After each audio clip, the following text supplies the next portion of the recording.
How am I sure it's not one sugar daddy that provided the money, or one governor, or one man friend, or you got it through, or you played some pranks in the office? Hi, my name is Miami Chukuka. Edwina Ola. Hi everyone, my name is Emeke and I Ovi Solomon, everybody.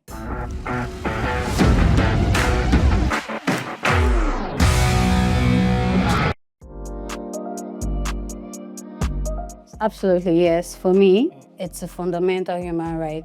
So the Constitution gives everybody the right to own property, such that I don't need your consent to own property even though you are my wife. Definitely, you should be able to own land by yourself without anybody say so, without anybody telling you. But I guess I'm seeing with a partnership, both of you are honest with each other. So why wouldn't you tell your partner? If a partner owns a property without the husband's consent or without the wife's consent, it has become something of secrecy. Okay, so even though the law allows it, it now, what's the after effects is going to affect that union. There's going to be breach of trust. A good question is, if it comes up that you are not telling your partner, why aren't you telling your partner? And if you are the partner that isn't being told, the man that isn't being told, if you are upset about it, why are you upset? Because it's one thing to be upset that your partner isn't telling you things. It's another thing to feel like somebody cannot own land without your say-so. How am I sure it's not one sugar daddy that provided the money, or one governor, or one man friend, or you got it through, or you played some pranks in the office, so it puts a dent on transparency, puts a dent on trust. Communication is key when it comes to partnership. But having to ask for permission, I just think it's not needed. Gotcha. You can let your partner know, but asking for permission is, come on, you're an adult. It is not mandatory to seek the consent of the other party, but it is expedient. It might be expedient in the interest of the relationship. I feel like there's a difference between asking for permission and telling your partner, because I assume, I have hope that you have married somebody that's not your worst enemy. So why wouldn't you tell them, like you're telling your guy, like, oh, marriage is a partnership between a man and a woman, and that partnership cannot occur without agreement. When one party now goes behind, and starts building wealth, real estate, property, even though the law permits, in quotes, without the knowledge of the spouse, it now becomes divided loyalty. It now affects transparency. It now affects trust. It shows lack of accountability. If your partner have a problem with you owning land and property, there is a problem. We have had instances that we've seen on social media where a wife owned the property and the husband was paying rent to the lawyer, not knowing that the property is owned by the wife. It goes back to marrying your worst enemy, because why would you have an issue with your wife having assets? However, in the scenario that we just heard, she owns the property. He's paying rent in the property, but he doesn't know that it's her property. It's kind of weird. It is kind of like, why are you hiding it? Now, if you're hiding it because he's a bastard, then fine. You know why you are keeping it from your husband. But if this person is your guy, your partner, why do that? It seems quite shady. In respect of the morality aspect of it, it is debatable. Maybe in a scenario, the woman must have thought that if I let my husband know that I own this property, one, we women, we like money. One, the money will not be coming in. Secondly, maybe they have a misunderstanding and it always fall back to, oh, it's because you're the owner of this property. I don't know if it gets me. Especially if the husband has not even purchased real estate for himself. The man has not purchased real estate for himself, doesn't have any land, doesn't have any property anywhere. Then his wife goes behind his back without his consent, gets a property, and he now stumbles on a document. Because I remember when I was younger, I remember being told that when you marry, it's fantastic, love that for you. We're going to dance. But make sure you have one flat that he doesn't know anything about. It can be 1,004 when 1,004 was still cheap. But just make sure that you have something you can fall back on in case it is.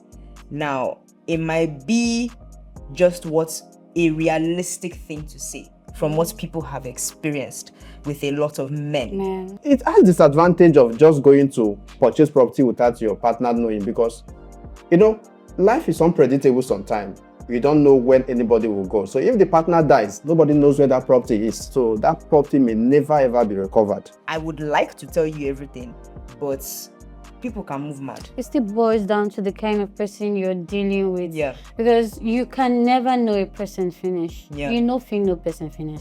Especially if the property was bought in her name, not in the family's name, like Mr. and Mrs. so and so, and the family does not have anything. I've had a situation whereby a lady bought a vehicle for transportation that was Sienna that was running interstate, and the husband did not know. Having land and property is not just an asset.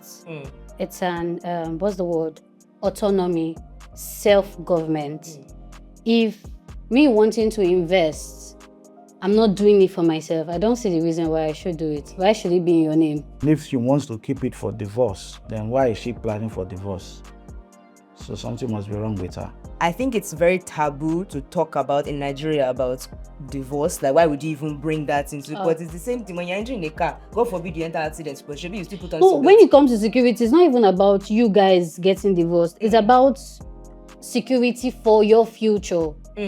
You might want to do things and you want to do it without your husband's help or your husband's money. Yeah. So I don't agree that, okay, you may choose to own property secretly just because you want to insure against dissolution.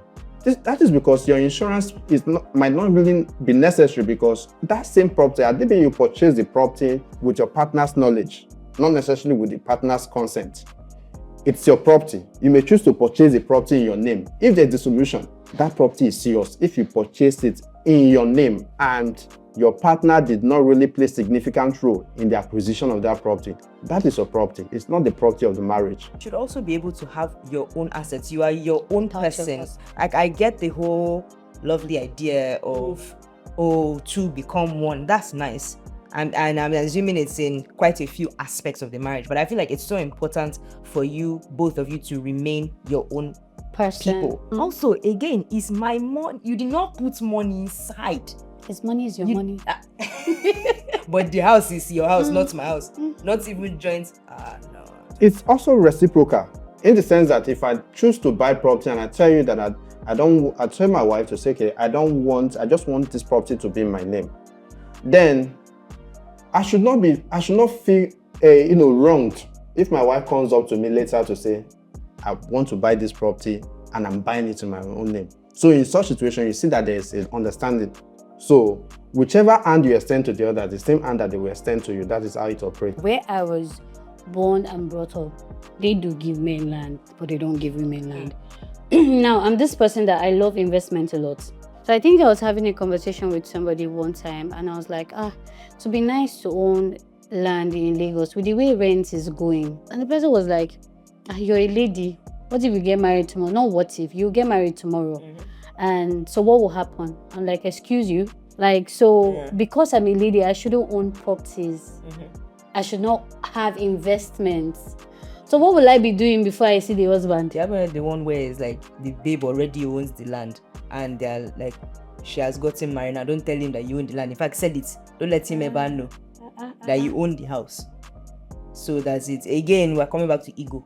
Yeah. Because really, how does that make, in a country that is so hell-bent on success and doing better than the people that came before you, how can you logically say that the land that they built, that they've probably made profit on, they built a house on, they should sell it?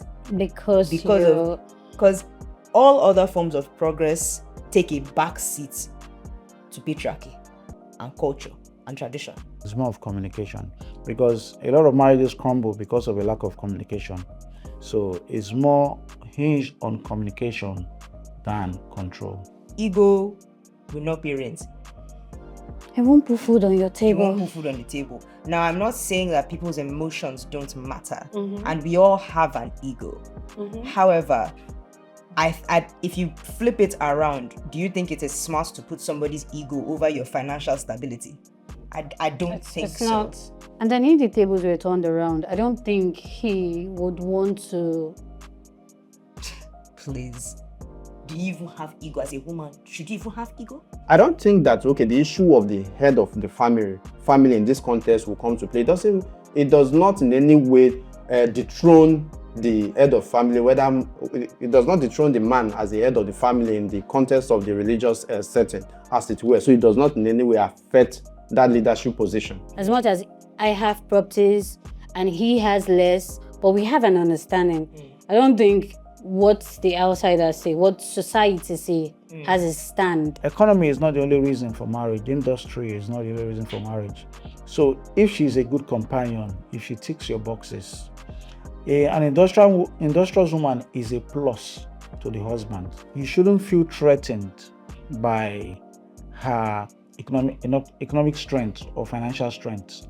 It's a plus to the marriage. So it's just for you to know how to harness it to achieve more goals for the family. People are going to judge you regardless of what you do. Definitely. If you have more money than him, they will judge you. If he has more money than you, they'll say this now is this gold digger, this lack of table bringer. So if you're going to live your life based on what other people think about you, you're in for a miserable existence. And I guess it also it also is kind of the way it is because of gender norms, that a man is the one that is supposed to be providing, a man is supposed to be doing this, a woman is supposed to be doing that, and it's just like, and that's so wrong. I think gender norms are so stupid. A financially independent partner should not be seen as a threat. As a matter of fact, it's a plus, it's a benefit, because you have, when they say two good heads are better than one, it's a saying. Yeah. It applies in this situation because, let's take the woman for example. So she's financially independent. She can take care of her basic needs. She is pursuing her career. She's pursuing her goal. It does not in any way negatively impact your own success or your own growth. So in such situation, it should not be a threat. It should not be a source of concern. I feel like we do ourselves such a disservice by conforming to certain norms that we know in our hearts doesn't gel with us.